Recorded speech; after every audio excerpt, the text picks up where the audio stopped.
Hey guys, so today's interview is going to be with Robbie Gladwell. Robbie Gladwell, in my history books, goes back to the days of the first issues of Guitarist magazine, but his career has been very varied and very interesting. He's played with Steve Harley and Cockney Rebel, Suzi Quatro. He's a doctor in engineering, I believe. Correct me, Robbie, if I'm wrong there. Had a long history with Gibson and Fender as well. Very interesting guy and absolutely lovely as well. So without further ado, here's Robbie Gladwell.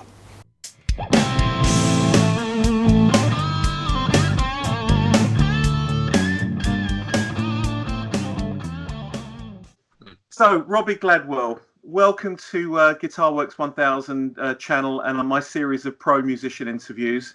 I don't want to harp on about it, but we had a bit of a problem with our first interview, and you're very kindly, we're doing this as a second go round, and bless you. Technical problems are always a pain.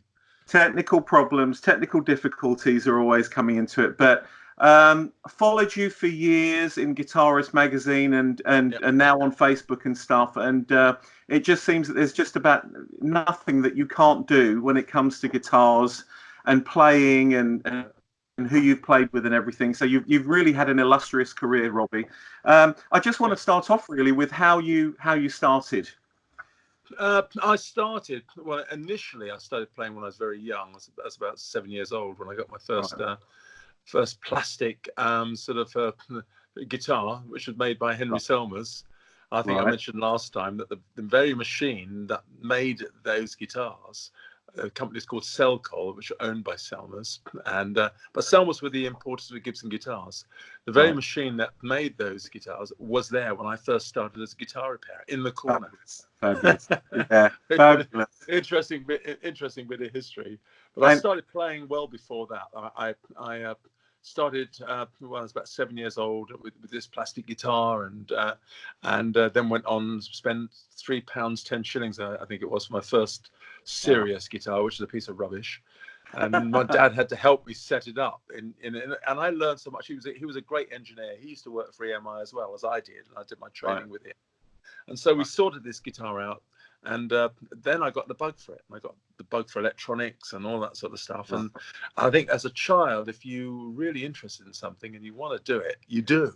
Nothing will stand in your way. As you get older, you get the fear of life, and these things don't happen because you're always your own worst enemy, aren't you?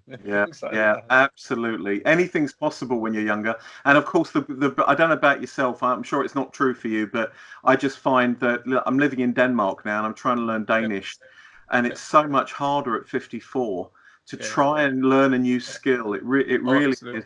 Yeah, it really is. Yeah, you've got to do them. I mean, unfortunately for me, by the time I was 25, I had most of the skill set that I still depend upon in place with the training with electronics and all that sort of stuff. At EMI, playing with great bands, and already touring. Great stories in the early 70s of sort of living in Turkey and driving down there and all that sort of stuff. There's stories everywhere. The book's got to be written because there are. Well, you can't do what I've done for 45 years, not have stories. I think I'm hoping that this will be an intro into you thinking about that, because I think you've had a tremendously, as we said earlier, just an amazing, illustrious history. But when did you start gigging? Can I ask? I started gigging about 13 years old. My guitar teacher was the guitarist with the BBC Radio Orchestra. Right. And Martin Lukens at the time was the guy that ran the orchestra. And he had a school of music, dance and drama, only about a mile away.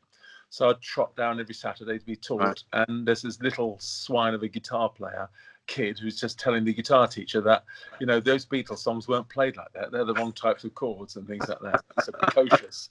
And going through with him until he got the right chords.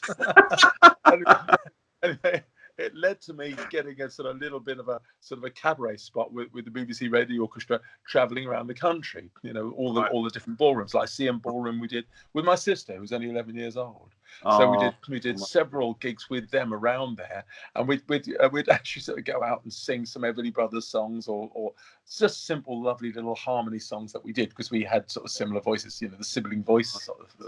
Right, yeah. And so we sort of really had a good time. But I do remember I had a Dallas Arbiter amplifier which had two 12-inch loudspeakers. It was the competition for the Vox AC30. Right. And the guitar player in the BBC Radio Orchestra, he had a Vox 15 watt, which wasn't really man enough for some of the shows. So he said, "Now, boy," he said, "you use my amplifier. You don't need anything loud enough. The orchestra will take care of this, and I'll use yours." And did you let him? Of course, I had no choice. Yeah, You know? yeah. And he then borrowed it for a few weeks when he went on tour. And, I eventually got it back, unharmed, fortunately. So, yeah. But that was it. And then I gigged local. I had a little 3-piece band that we used to do Beatles songs way back in the early Rolling Stones and early Pink Floyd stuff as well. But we used to play at the Regal Cinema on a Saturday morning. Right. You had to picture it really. Loads of kids there, from 7 to about 15, shouting and screaming at us, and you want more of it. Just one microphone would sort of come up from the centre of the stage, and we just gather around it with our acoustic guitars and just belt out all these songs. So that was the first taste of a relatively big stage, and from there on in, I didn't ever think I'd ever make have any good jobs in music. It wasn't on my radar really. I just enjoyed playing, but I worked hard at it. Went to work for EMI, and in the training school, which is where I was initially, there was about 70 of us kids, and about 3/4 of them played. So it was easy to actually put a band together. Wow. And so I gigged probably every weekend, I would imagine, for the time I was at EMI. So from age of 13, there been very, very few weeks where I missed out actually having a gig, up to now. About 150 gigs last year with different lineups and things, and it looks as though I've got a similar sort of amount this year. So incredible. I've got no time to grow old. So your sister was musical, but your parents were they? My mother was a singer in the Second World War, not a professional, but she was an amateur singer. Used to sing with some of the big bands that used to tour the towns and things, during those days, doing the Vera Lynn songs and things. So my grandmother played piano, but I was subjected to music from a baby because my uncle had a radiogram, and I listened to music. I was fascinated, almost probably autistically fascinated by that science, and still am really. Absolutely. It's probably on the spectrum in some respects, very normal in all other respects. And then you went to work for EMI, and what about your in terms of academia as well? You obviously have studied. I worked on quantum vacuum devices for the very first brain scanner. So that's what I studied, and then did degrees in that, and just fascinating. And funnily enough, I was looking through some of the records, not records, but some of the photographs I had from the. I don't know whether I've still got them up here actually. Because you might be able to see some of the even on the screen here. Bear with me a minute. Yeah, waste a good. I've got the actual brain scanner part of it here. Funnily enough, I stumbled across it literally at the Science Museum when I went up there a few weeks ago. Oh my God! On my Facebook page, this is something I actually helped to develop as such. I played a very minor part. I was just one of the young guys there that built parts for it, and actually at the time did not have a clue what we were working on. So that's it there. Can you actually see that? Yeah, absolutely. Yeah, absolutely. So, that was the actual device there. Incredible.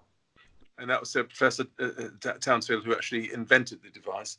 It was the CT, the computer tomography machine.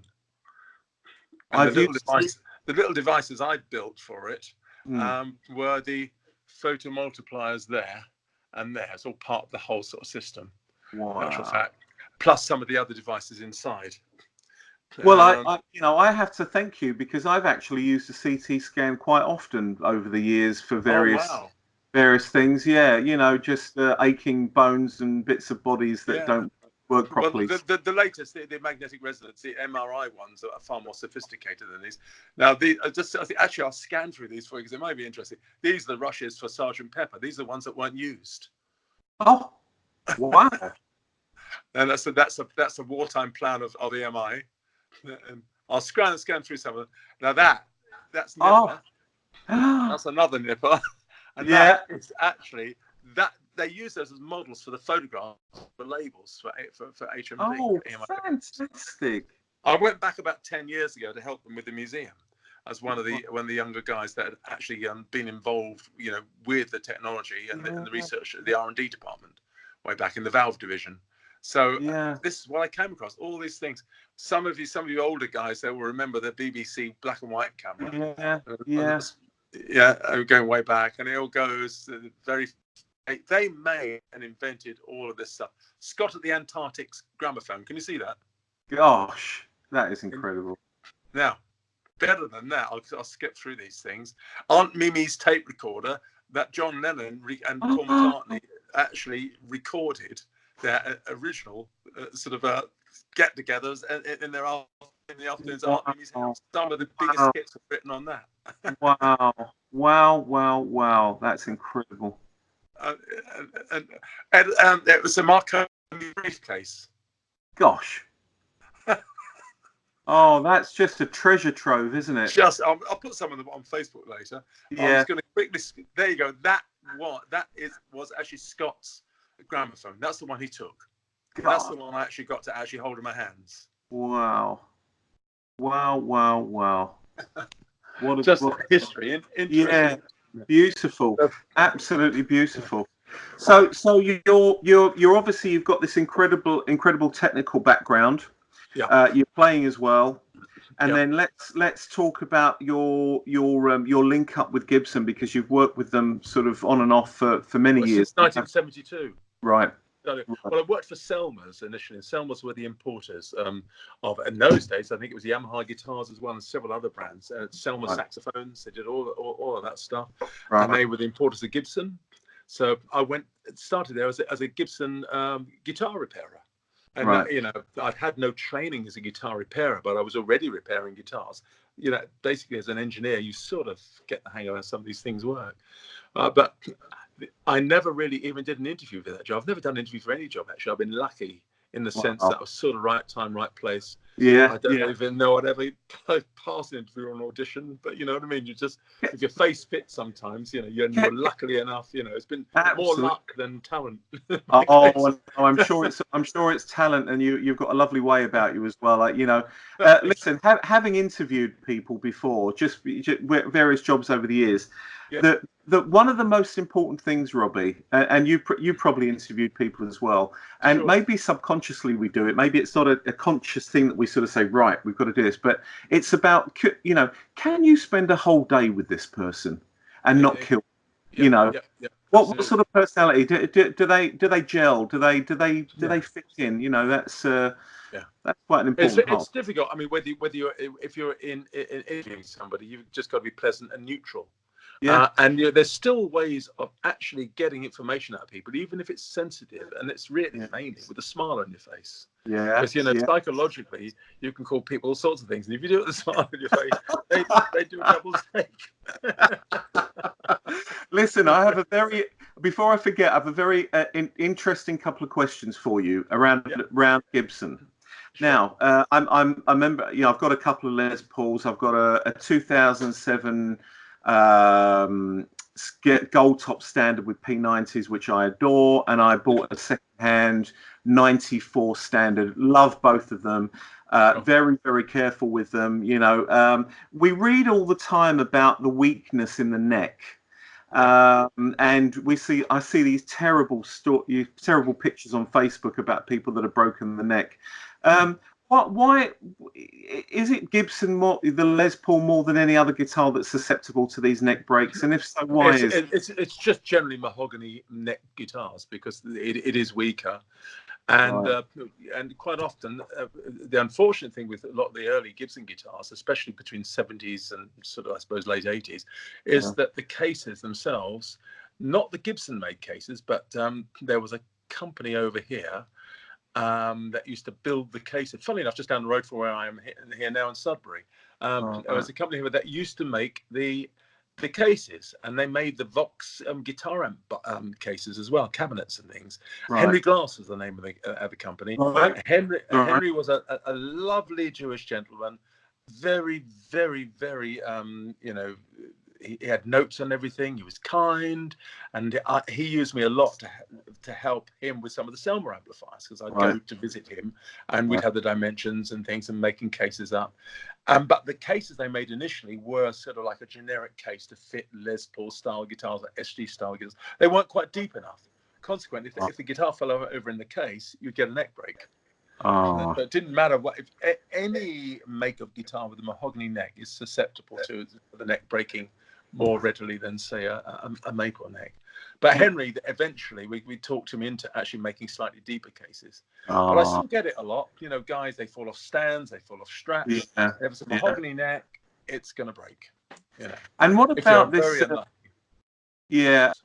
And if one does break a neck, you often read that once they're put together properly again, they're often stronger than they were before. And that's absolutely true. And I don't know if I've actually got a broken neck job in here at the moment that we're doing.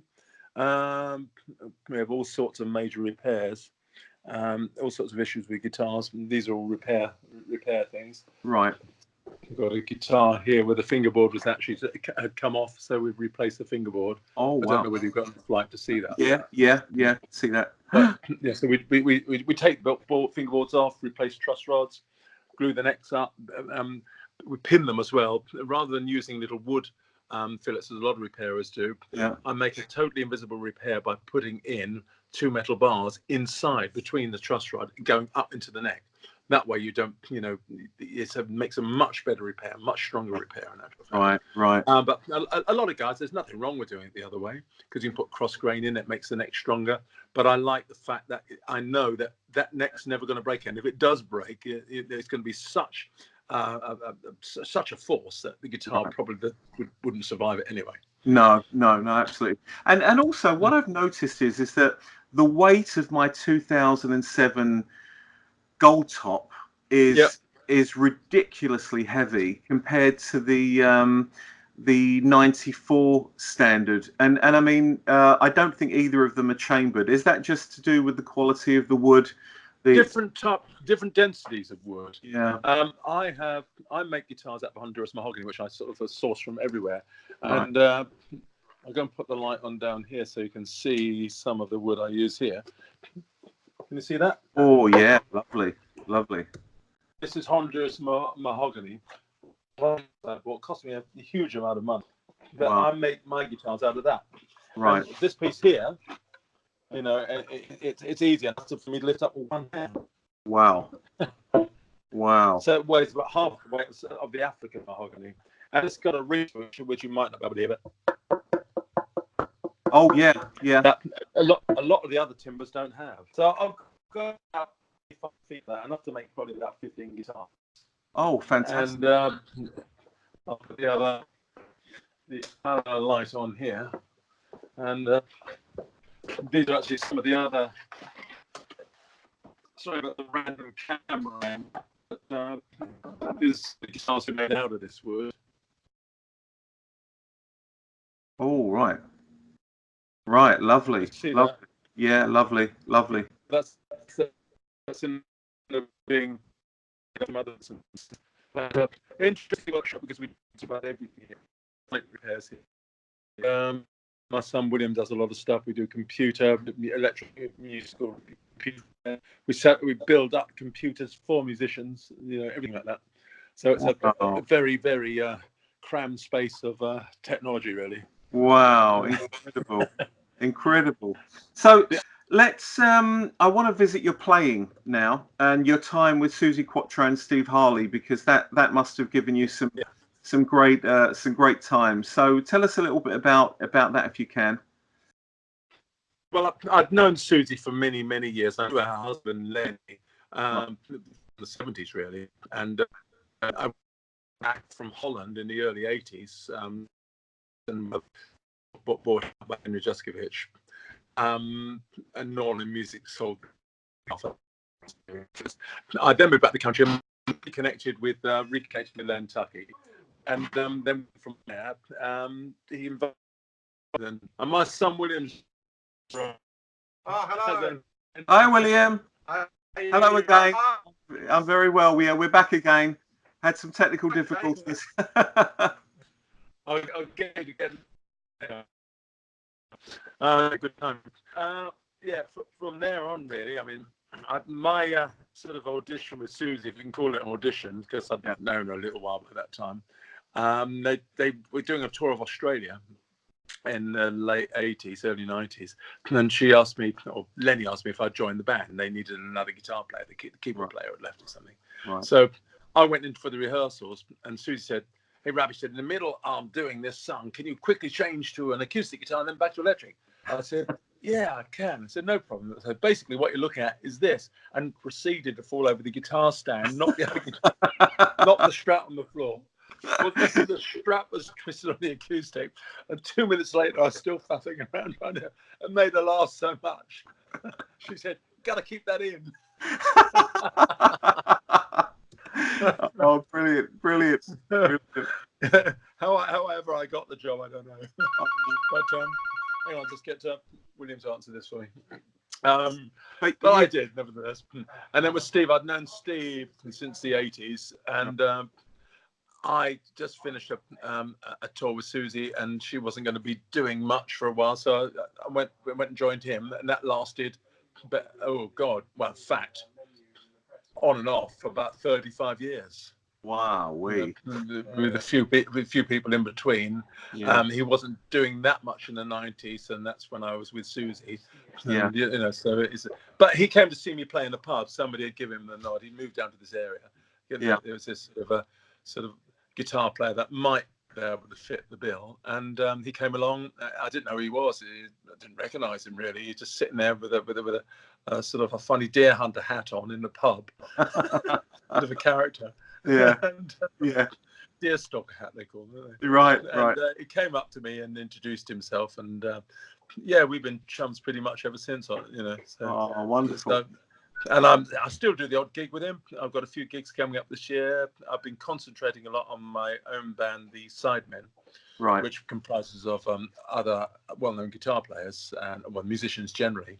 Right. And so we've got a great collective of just about everybody that's free, about 20 musicians that I've got involved in, some various things. Wow. And we played in Spain recently with some of Joe Cocker's band with Anita James on bass. Right. Who just musicians. That was just a couple of weeks ago. So out there they call it the All Stars. Oh, okay. So we had a bit of fun with that. Photographs are up on Facebook of all that sort of stuff. Yeah. Yeah, and that's in Torrevecchia, near Alicante. So busy. And we were talking last time. I played a gig with just a party band opening for Steve Harley and Stevie Winwood and Eric Clapton and Brian Ferry. And I wonder if did we agree that you were playing that? Yeah, you were. So we played on the same stage. So I think that's my little feather in my cap. Yeah, it was a great. We did. Yeah, I can't recall if we met, but we might have done. I don't think so. I think I was sort of huddled in the background, just looking at everybody walking past, sort of in a bit of a daze, you know. Now let's talk a little bit about Dr. Roberts' surgery and Guitarist as well, because you've had a long affiliation with Guitarist magazine. I don't think you're doing it anymore at the moment, or. No, I'm not. I stopped writing for Guitarist magazine about 3 years ago. Right. I didn't really have the time. I was writing something like about 5 or 6 sides, doing the column and doing some other bits, some technical bits and pieces, and it was just very difficult. I mean, in the early days, I was handwriting the answers, and I was getting letters from people forwarded by Guitarist magazine to hotels I was staying in around the world. Wow. And so I'd pick the letters up, and then I'd spend after gig time, writing replies, rewriting some of the letters, because, as you know, most guitar players, myself included, we're illiterate. Right. Which is why I'm doing a Skype interview with you. So what I had to do basically was rewrite, and I merged some letters together. I took the most interesting points out of 2 or 3 letters to make it so that it would be relevant to the reader. Because some guys just had a personal problem with their guitar that might only affect their guitar, so it was a waste of printing space. Right. And so I got a few funny stories about that over the years, making maybe ridiculous comments about whoever it was who written the letter that actually got published. Can you believe? My goodness. So and over that time, did you I mean, how many sort of episodes, not episodes, editions did you have done? I would say from the second edition, which I think was June 1984, I met Jeff Twigg at a gig. He turned up because I was doing some stuff for Fender back in those days after I moved back from Holland, and it was just a promotion tour for Fender guitars, and he turned up at one of the gigs, and he said to me, are you interested in actually writing? He knew a bit about my history for a column for Guitarist magazine. Yeah. So I said, yeah, that'd be quite nice. Now, Neville Martin and myself had worked together at Gibson before that. So when Neville then became the editor, which was probably about 87, I think. Neville, if he sees this, will probably correct me. But he and I wrote so much that magazine, sometimes under pseudonyms.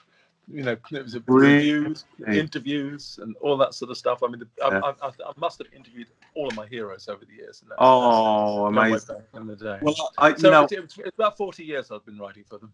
Absolutely. Well, I've got to say thank you, because when that magazine came out, I think the first edition was in '84, and I think, correct me if I'm wrong, I think Ted Nugent was on the cover.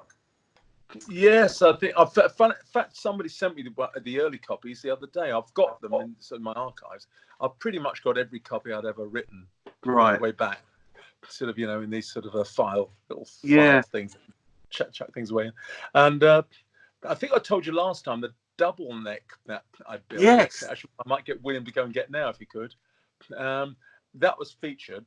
I think in 1991. It's the cover. On the cover is Angus Young, and the story of that guitar and why I built it. That's it. 1991, and it was Angus Young. That's right. Because I've got a load of them next door. Yeah. I'm going to try and find that edition, and if I can scan some pages in and put them in. But a fascinating guitar. Obviously, I've seen it before with the first interview. But are we going to get to see it again now? William's just popping up to see that. But the story is the interesting thing, because I built the guitar before we went on a tour. It was a major tour of Europe, and I had a guitar case that was big enough to have a double neck guitar in. So I built the guitar to fit the case.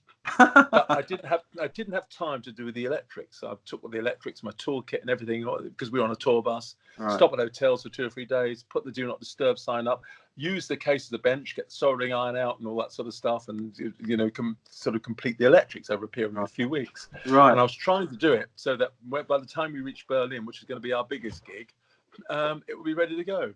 And here's William with it now. Thank you, William. Oh wow! You're welcome. Wow. Have a look at the complexity of this. Oh my God, it's mind-blowing, isn't it? It's mind-blowing. That's 33 years ago, I think I built this. Had you installed the original Shadow MIDI pickup system? Shadow gave me a MIDI system. That was one of the first. And so this guitar was probably the world's first combined acoustic, electric. If you turn it over the other way, it's got piezo bridge in here, scallop thing. Wow. Oh my God. So 4 instruments in one. No, we've recently just spent some time repairing it, so it's now on the road. I stripped back all the connector for the MIDI pickup, and that's now all working again, and we're ready to make some videos on it soon. Yeah. And didn't you say last time it doesn't weigh any more than a Les Paul, really? No more about a heavy Les Paul. No.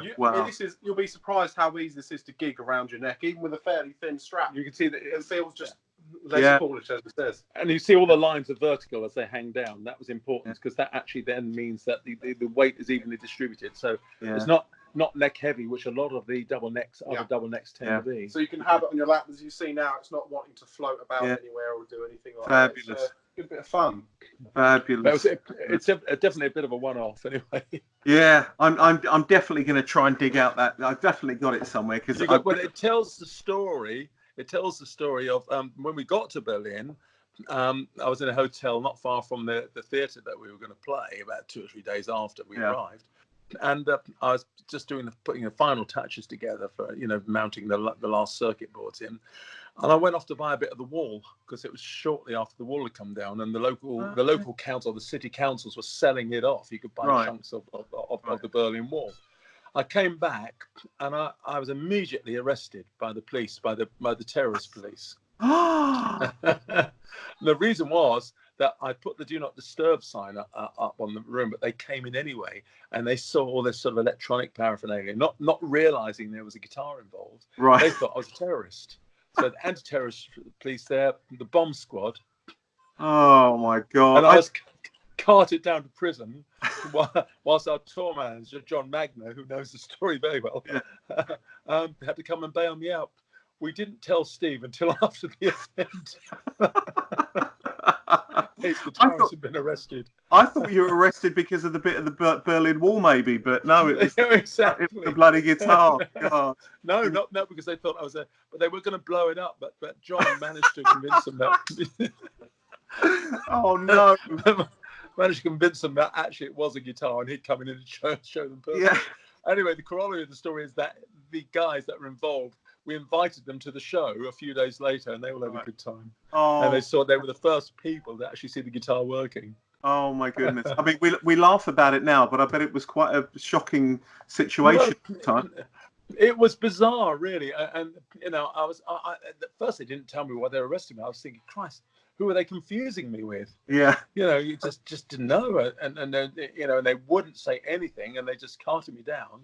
And then the police officers, a lot of them men didn't speak English, so I was just there. And then they asked me what it was I was building. Oh my goodness! Oh my goodness! So coming back to sort of like now, you're busy playing. You're busy with your studio there, where you're repairing stuff, and you're doing the Sidemen and the All Stars thing. Yeah. And that's still doing gigs with Susie and Steve, the odd bits and pieces with Susie. I did the Robert Elm show with her a few weeks ago. Right. For one of her new acoustic songs. Yeah. Occasionally, wherever they need help. Yeah. I do stuff for Steve as and when he needs the band. But he's going up with the trio a lot of the time nowadays. Right, fabulous. But, and you played with we mentioned before. You played with Colin Woolway in with Susie. Yeah. Colin, bless him, lovely man. Yeah. I played with him for a number of years before he left, and we had various other drummers sort of coming. Andy Dowding, who's a great drummer, he replaced him. Yeah. But Colin and I spent our time on the road playing chess. Really? Yeah. Both love chess, and we were you could not separate us. We were on the road for about 3 years playing chess solidly, and just before the actual shows, Really? So I went on stage with all these chess moves in my head. Yeah. I can imagine you having a little board on the drum riser, just every now and again doing a little move, Exactly. In between songs. Well, in the tour buses, we had a "Do Not Disturb" seat, so, with our chessboard out, and lo and behold, God punish anybody that tried to muck around with our chess pieces, Brilliant. Well, Robbie, look, it's been an absolute delight speaking with you. Thank you, Andy. Thank you again for bearing with me with my technical difficulties. It really is massively appreciated, and thank you to William as well. And hopefully we can keep the dialogue open. And if there's more stuff happening in the future, I'd be delighted to speak with you again. Yeah, I think if any of your guys are interested in sort of simple repair sort of tips and tricks and things, we'll arrange something and we'll show them how to do a few bits and pieces. Yeah, that would be great. And where can people find out more about you? Basically, just RobbieGladwell.com. Right. Goes straight to my website. Facebook, Robbie Gladwell. And, just put my name in. They'll come across me sooner or later. They'll actually find me. Yeah. Perfect. All right, my friend. Yeah. Well, have a lovely afternoon. Thank you. Thank you very much. Yeah, you've been... William. Bye, William. Thank you very much for sharing some time. Cheers, Andy. We'll speak again soon. Take care. Bye-bye. Bye.